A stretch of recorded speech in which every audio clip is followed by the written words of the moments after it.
Chapter 6. The prisoners were shouted to a halt beside a two-story depot with a turreted top and moss-covered walls. An old man poked his head out of one of the upper windows and glared at the sergeant through steel-rimmed spectacles. "Sit them down," he squawked. "The train won't be here for quite a spell. Just got it over the telegraph. Where's the home guard, Granddaddy? We want to get back to the barracks for dinner." "They're with the train," the old man said and shut the window. In front of the building 3 Negro women had set up shop. They sat on the steps, their bright cotton dresses, straw hats, and shawls gleaming in the sun, oranges and yams and figs and shrimp in baskets and wooden bowls ranged around their feet. "Gentlemen, buy here," one of them called. "Fruits and vegetables, molasses cakes. We still have tobacco and a few cigars." The rebel sergeant loosened his collar and slung his rifle over his shoulder. "Buy if you have money," he said to the prisoners. "But stay on the platform. We'll shoot, 53, the first man who wanders. We've had enough running for today." The sergeant walked past the colored women, up the steps and through the depot door. Green looked at the food. "I could eat it all," he gulped. "We'd better buy what we can and save what we can," Tim said. "We may have to make it last a while." The prisoners clustered around the women. Tim noticed Dawson eating and stuffing his pockets with food. The woman in the center was big and fat. She was wreathed in smiles. "We give you good exchange," she said, $5 Confederate to 1 greenback for Yankee gentlemen." Tim bought some yams and molasses cakes, and Green cradled 5 big oranges in the crook of his arm. The mean-faced Confederate corporal yelled, "Fall in at the center of the platform where I can keep my eyes on you." The prisoners drifted away from the bright little island of smiling, brown-skinned women and did as they were told. Green fumbled for his money and paid for his oranges. As he slipped his wallet into his pocket, one of the oranges fell to the platform and rolled toward the track. He chased the orange, clutching the others against his blouse. Tim had pocketed his food and he started toward the orange as it rolled to the edge of the platform. The Confederate corporal watched the orange with cold indifference as it bumped onto the track. Green scrambled after it. Suddenly the corporal swung his rifle around and caught Green in the side with the point of his bayonet.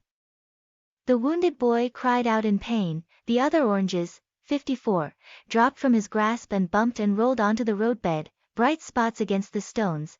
Green crumpled to the ground, holding his side, gasping and sucking for breath. Tim's eyes blazed fury.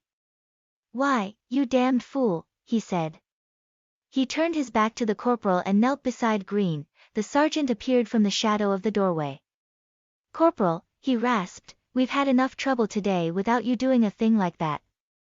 The color drained from the corporal's face. "Just doing what you told us," he choked, "getting the Yankees back in line." The fat woman dropped to her knees and wailed, "Lord have mercy on us all. That boy didn't mean no harm." The sergeant turned on the woman. "Shut your face. You better do your selling someplace else." Tim loosened the boy's clothing, exposing the white flesh and the ugly mouth-shaped wound. The sergeant squatted. "That's nothing to worry about." He reached into his haversack. "We'll bandage it and they'll dress it proper when you get to your jail." "Where are we going, Sergeant?" Tim asked. "I'm not supposed to say." "How long a ride is it?" Tim asked evenly. 3 or 4 hours, I guess." Tim stood up slowly. "This man needs a doctor now. My commanding officer would give me the devil if he knew about this." Tim clenched his fists. "Green needs care. He needs it now." The sergeant wavered. "The train," he said. "The train be damned, Sergeant. Stabbing this boy was an act of cruelty. If you send him to a prison in the shape, 55, he's in, I'll find a way to let your commanding general know." Green was breathing heavily. He had lost a lot of blood. It had soaked his trousers and formed a little pool on the ground. "Don't bother, Lieutenant," he whispered. "I can make the trip." Tim looked coldly into the sergeant's eyes. "Well, Sergeant?" The sergeant turned to the corporal. "Leave your rifle with me," he said. Bring a baggage wagon around from the back. You can drive the Yankee to the hospital. If he dies, it's on your head. But... The rebel corporal whined, but nothing. I've had enough of you. Green looked up at Tim. I'd rather stay with you, Lieutenant.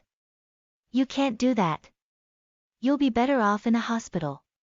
If your wound had been higher, you might have been killed, but it's just in the flesh of the hip. If it's properly dressed, you'll be well in a week or two. The colored women were gathering up their bowls and baskets and getting ready to move away. The prisoners watched in silent anger as the corporal brought the wagon around and reined the horse to a stop. Tim and the sergeant lifted Green gently to the wagon floor, and Tim touched the boy's sleeve. You're a brave lad, Green, he said quietly. Green smiled and turned his face away. As the wagon squeaked and rattled off, the sergeant turned to Tim. Gather up the boys' oranges, if you're a mind to, he said. Tim stepped off the platform and leaned down to pick up the oranges. The other prisoners sat along the wall of the building. Tim stuffed the oranges into the bulging, 56, pockets of his blouse and settled himself on the heavy, splintering planks of the baggage platform. He watched the wagon disappear into the dusty distance and then stared down at the backs of his hands, tanned and moist and heavily veined. He thought of Green and his other men. With a flash of fear he thought of Red. He studied the row of prisoners, looking for a familiar face, and there, turning toward him as if at a signal, was Dawson's. The eyes of the two men met and Dawson turned away. Tim looked along the length of track. The ribbons of steel reflected the blinding sun as they converged in the shimmering distance. He nodded sleepily but his ear caught a sound. A column of men moved along the street, thinly veiled by a cloud of dust. As they came closer Tim could see that their clothes were in tatters and they were pitifully thin. Some of them wore slouch hats and some of them straws. On poles that rested on their shoulders they carried their belongings, rusty pots and pans and bits of clothing. A three-legged chair and a couple of homemade tables. When the column halted Tim looked closely. He was shocked to see that two of the scarecrows wore dark blue forage caps and that a barefooted man had a tattered federal blouse tucked into his belt at the back.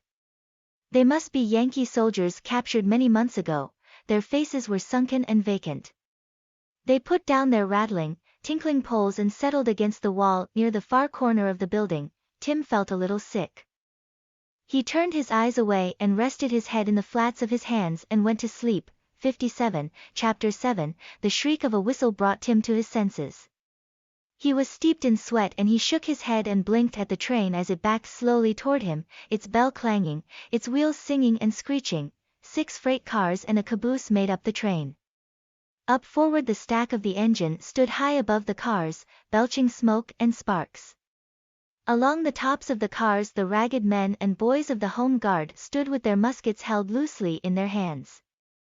On the platform at the back of the caboose stood a grizzled old man with a pistol thrust into his belt. Beside him was a man, apparently young, in a soiled Confederate uniform, a slouch hat shading his face. As the train stopped, Tim could see that the young Confederate's face was nothing but an expressionless scar. It wasn't long before another column of men came into sight. They were all in Yankee uniform, and as they marched out of the shadow Tim's heart skipped a beat. At the head of the column, hatless and with his blouse thrown open, marched Red. There was life in his stride. His hair, 58, blazed in the sun and he held his bearded chin at a jaunty angle. Alongside Red walked Couts with a snappy military air. Tim could feel the thumping of his heart. He got to his feet, dizzy with sleep and fatigue. He jumped off the platform and waved to Red. Red broke ranks as the column halted. Timmy, he said, I knew you were alive but I didn't know when we'd meet again. Captain Couts smiled and held out his hand. Good to see you, Lieutenant, he said. The platform was crowded with prisoners. The guards began to shout, form ranks, get back in line, but the men just stood and talked. A shout like the bellow of a bull broke through the talk. There was sudden quiet, and with a broken-toothed smile showing through his snow-white beard the old man on the back platform of the caboose said, Blue Bellies, you're in my charge now. He took off his gray slouch hat and bowed his white head in mock respect.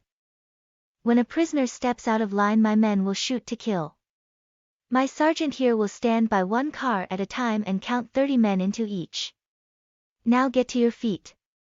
The old man jumped to the platform and strode down the line until he saw the derelict prisoners with their pots and pans and furniture. Some of them were leaning against the wall and others were lying on the platform in the sun. He bellowed again and the derelicts stared like sick rats at a ravening dog. Slowly they got to their feet.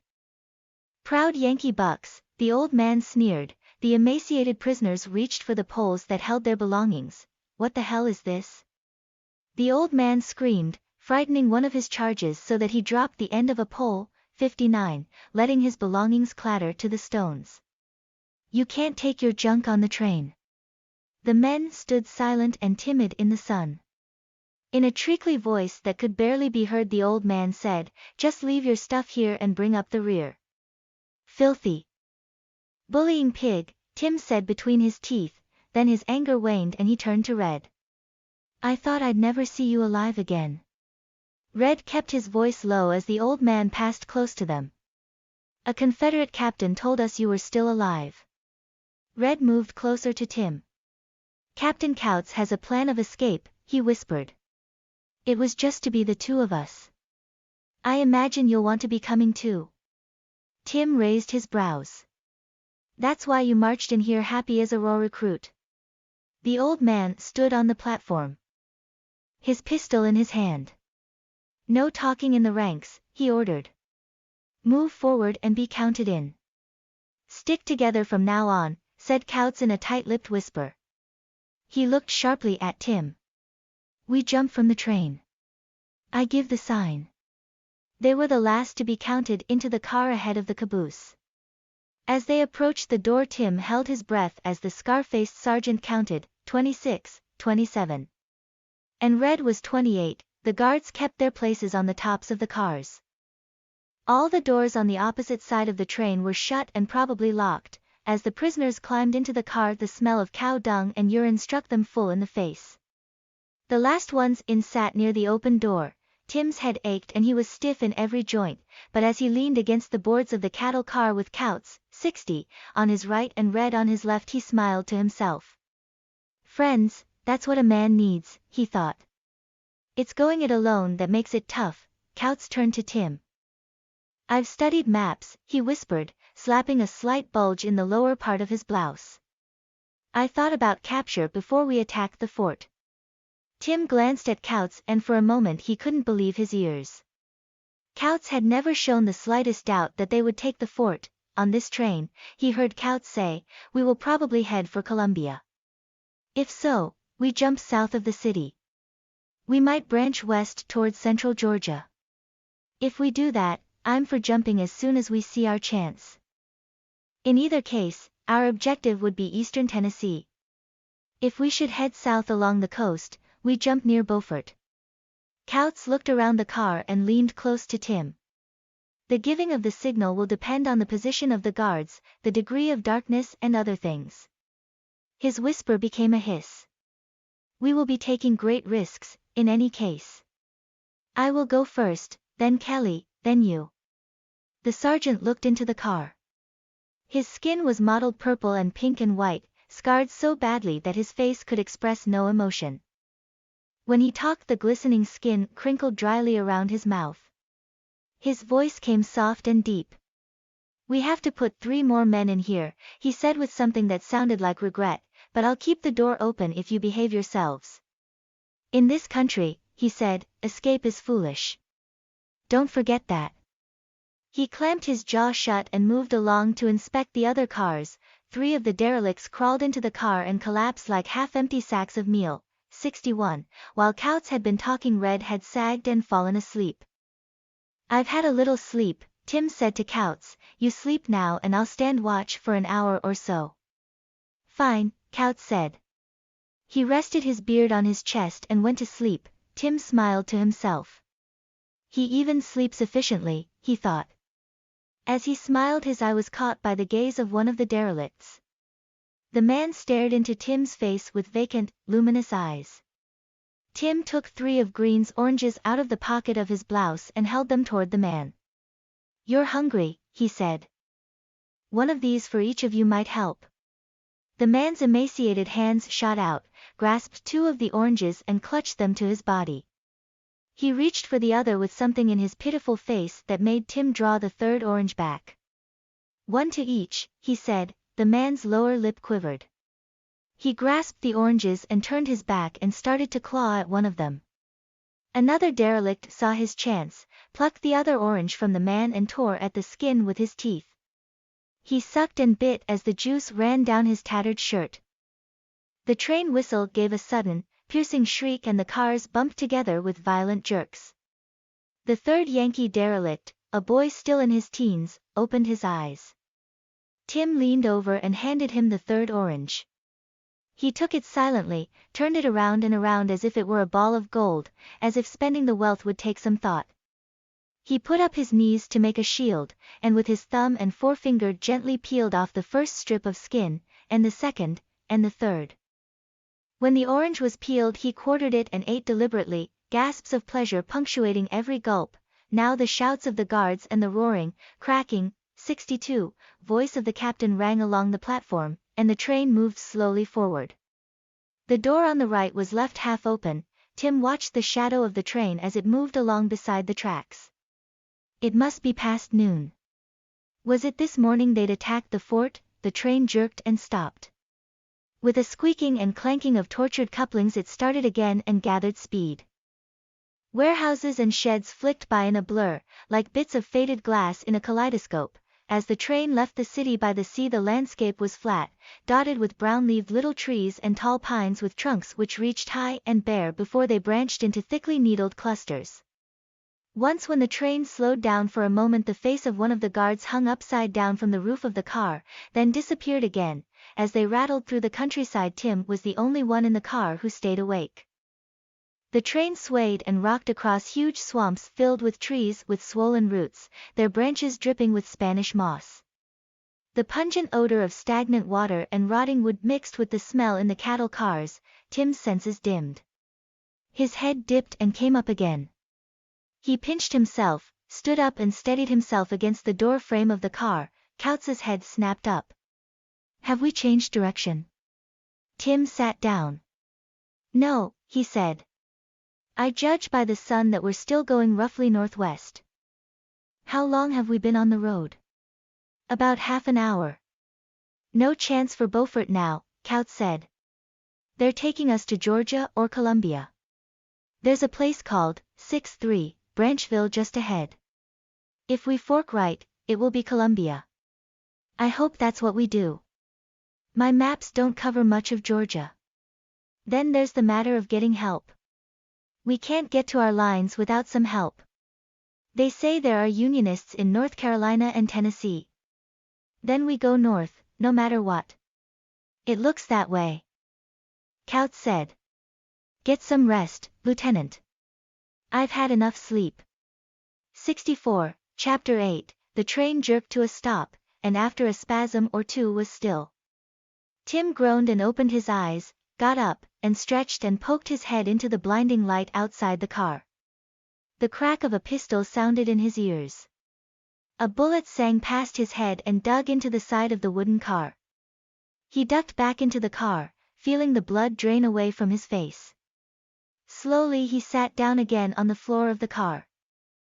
"Damned maniacs," said Coutts. The old man's voice sounded just outside the car. "Another word like that and I'll shoot every bluebelly on this train." He pointed his pistol at Coutts's head. "And I'll start with you, Yankee Captain." Red looked up sleepily. "Who was doing the shooting?" "The captain of the guard," Tim said. "He nearly hit me in the head." They stared out at the settlement beside the tracks. A skinny horse was tethered to a lone pine tree. There were 1 or 2 white wooden houses and a chicken shed. A pig ran into view, going in circles, pursued by a boy of 9, 65, or 10. The animal moved with great speed. He and the boy dropped from sight and appeared again, this time farther away. The boy dove at the pig and they tumbled in a cloud of dust. He got up, holding the animal, and took him, wiggling and squirming, to his pen. When the train left Branchville it was clear that they were heading for Columbia. They were going north. The countryside was hilly now. The swamps gave way to meadows and copses. Small farmhouses and cotton fields. They passed through a stand of trees, and in the blur of foliage Tim thought, if a man jumped here, he'd be sliced to ribbons by the trees. As evening came on and the light grew dim, Tim noticed that Couts was edging toward the door. Couts's face was tense as he watched the blackening landscape and deep blue sky.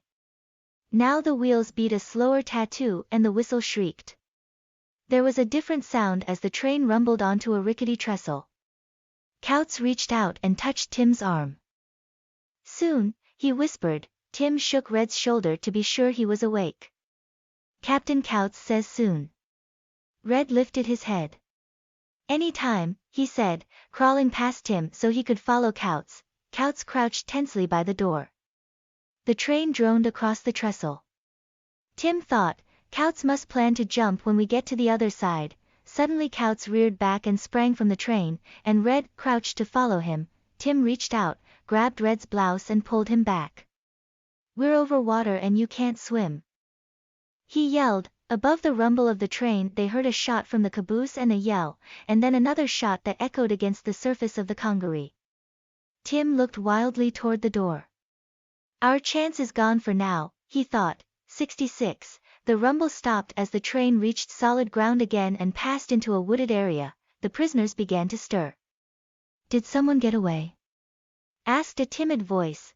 There was a buzz of talk as the train creaked to a stop and the guards climbed down from the cars. The old man was furious. Did someone escape from this car? He screamed, his figure silhouetted menacingly in the open doorway. There was silence. The old man spoke to the guards who stood in the twilight along the tracks. Guards ride inside the cars, he called in a fury of frustration. Fix your bayonets and use them at will. No guard sleeps until we reach Columbia. If another prisoner gets away, you all better start to say your prayers. The feet of the guards scraped along the gravel. They moved to the doors and hoisted themselves into the cars. A skinny boy and a middle-aged, heavy-set man climbed into Tim's car and settled themselves against the left-hand door. The old man went down the line and slid all the doors shut. He shouted to the guards, if you see a crack of light, strike out with your bayonet. If any guard sleeps I'll have him shot. As the train moved forward it seemed to Tim that the heat in the car had already risen 10 degrees. He leaned toward Red. Do you think Couts got away? Sure he did. The water was high, Red said, and you'd be with him if it wasn't for me. We'll have our chance, Tim said. As the train moved through the night the air in the car became unbearable. The middle-aged guard stumbled forward and slid the door half open. We have to get some air, he said, but you all stay clear of the door. 67. Tim breathed more easily now. The sky was soft and deep, and the stars touched the crests of the rolling hills with a faint, unearthly light. Tall pines were etched against the blue, and occasionally the light of a lamp marked a beckoning square in the dark outline of a house. The train moved through the night, its headlamp sending a feeble light along the rails, its firebox glowing orange, the smoke from the engine streaming behind. In the caboose the old captain laid his pistol on the table and fanned out his playing cards. He frowned at the scar-faced sergeant who sat across from him. In the other cars the prisoners slept and the guards struggled to stay awake. When Tim woke, the train had stopped but he could hear the engine's slow, metallic puffing sounds and the guards talking outside the cars. He couldn't remember where he was and in a sudden panic he reached out in the dark and put his hand on someone's arm. He heard Red's voice. That you, Tim? Yes. If they don't let us out of here, I'm afraid I might be sick. Tim reached into the pocket of his blouse and brought out a couple of blackstrap molasses cakes. Eat one of these. Red took the leathery cake and mumbled thanks. The door of the railroad car slid open. Tim breathed deeply. The old man's voice rose above the others. Get out of the cars. The prisoners climbed stiffly from the cars and formed loose ranks along the platform. This place smells like an orchard in early spring, Tim said. 68. A sinkhole would smell like heaven after that trip. Quiet, the scar-faced sergeant said. The captain is mean as the devil tonight. Your welcoming committee isn't here. The old man was bullying up and down the ranks. Stay in line, you devils, he shouted. Keep them in line, you lazy trash. He stood in a circle of gaslight at the end of the platform with his hands on his hips and greeted a detachment of men in Confederate uniform. Where in hell have you been? He howled to the lieutenant in command of the guard. You were supposed to be here when the train came in. The lieutenant was an even-tempered man. I'll take the gentleman now, he said. The old captain made a vulgar sound. Gentlemen. He exploded. These men are the lowest of Yankee scum. The lieutenant looked along the line. Any trouble to report? One escaped from the long bridge trestle on the Congaree. I got him with my second shot. You know his name, so I can put it in the report? The old man's voice was rising again. Now how the devil would I know his name? The lieutenant gave a command to his men and they came down the line, ordering the prisoners to march. The column moved along the platform, past the silent cars into the pool of gaslight, out of the station yard and along a lamplit street lined with white wooden houses, cool and dark under the cover of stately trees. The guards spoke to the prisoners now and then, and the prisoners talked quietly among themselves. How did you get through the battle alive? Couts and I and some of the others survived the retreat. Did you hear the order to retreat? 69, no, Tim said. It must have come after I got into the fort. Saints preserve us, you mean you jumped right into the fort? Red said, there was no place else to go. Tim stuffed his hands into the pockets of his blouse. But if you lived through the retreat, how did they take you prisoner? After the battle, under a flag of truce. Couts and I followed the doctors out to the field to help the wounded and identify our dead. Red lowered his head and clenched his fists. They took us prisoners while we were out there on an errand of mercy. They broke their word. An officer from Charleston wanted to let us go back to our lines. It was a renegade Yankee who put up the fuss. He said the commanding general would have to approve our release, but of course we heard no more of that. Did you know that Sergeant Fitch was killed? I did. He was a blessed man. The column passed a lamplit printing office. We need news of our troops, Tim said, if we're going to head for Union lines. And maps, said Red. Captain Couts had all the maps. I wish we could make a break right now. Quiet in the ranks, said one of the guards.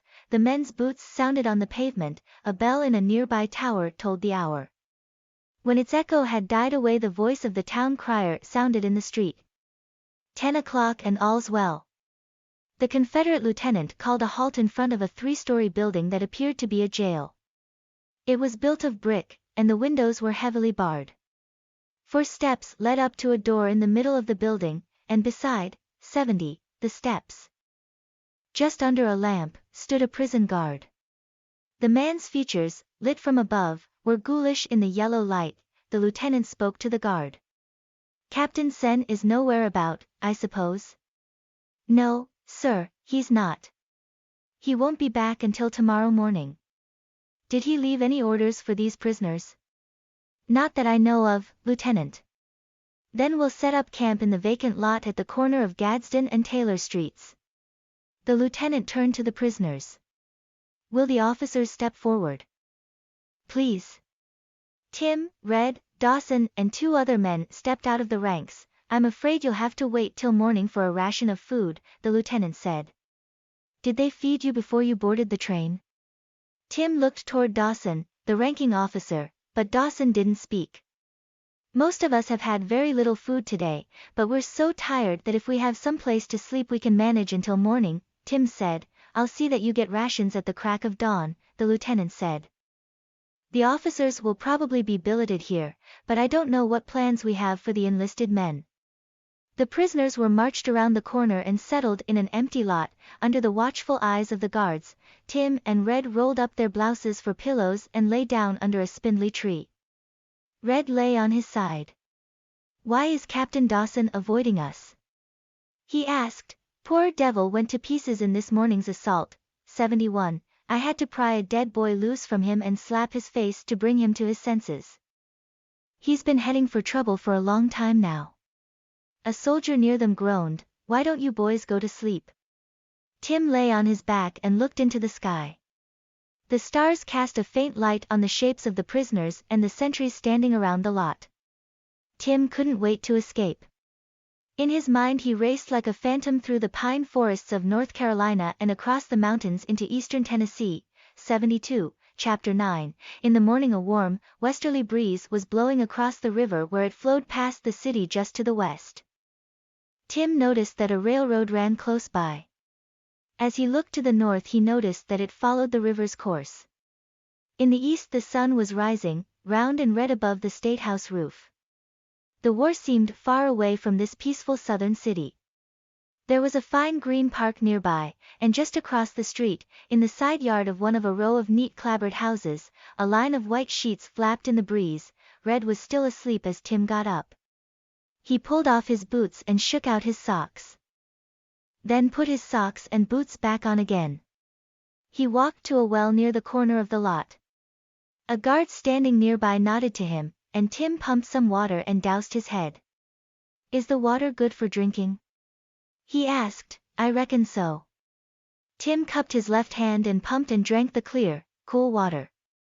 When he straightened up he saw the Confederate lieutenant walking toward him. Good morning, the man said. The rations will be along shortly. 73. Tim smiled. That's good.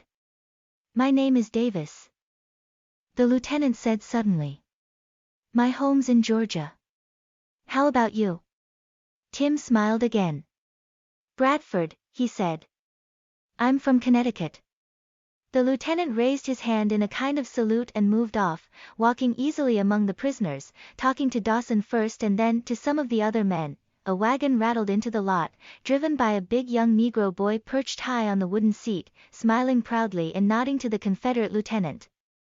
Some of the early risers helped build a fire. They heated water for coffee, and the colored boy passed out rations to the men who were awake. The other prisoners opened their eyes, stretched and shambled over to stand in line. Red was one of the last to stir. When he saw Tim sitting near him with a corn cake in his hand he sat up straight. Why didn't you wake me? He asked accusingly. There's plenty of food, and I figured you needed your beauty sleep. And so I did. When they had finished breakfast and settled themselves with tin cups filled with steaming bitter coffee, Red leaned forward. You and I are going to get away, he said. From this point forward we'll bend ourselves to that one end. This country is good, Tim said. I should think a man could live off the land. We can't depend on doing that. The more supplies we can take, the better off we'll be. Red laughed. But we're getting ahead of ourselves. By tonight we'll probably be in that jail, Tim said, waving toward the gray roof that stood above the trees. We'll have to make our break from there. 74. Red looked along the tracks.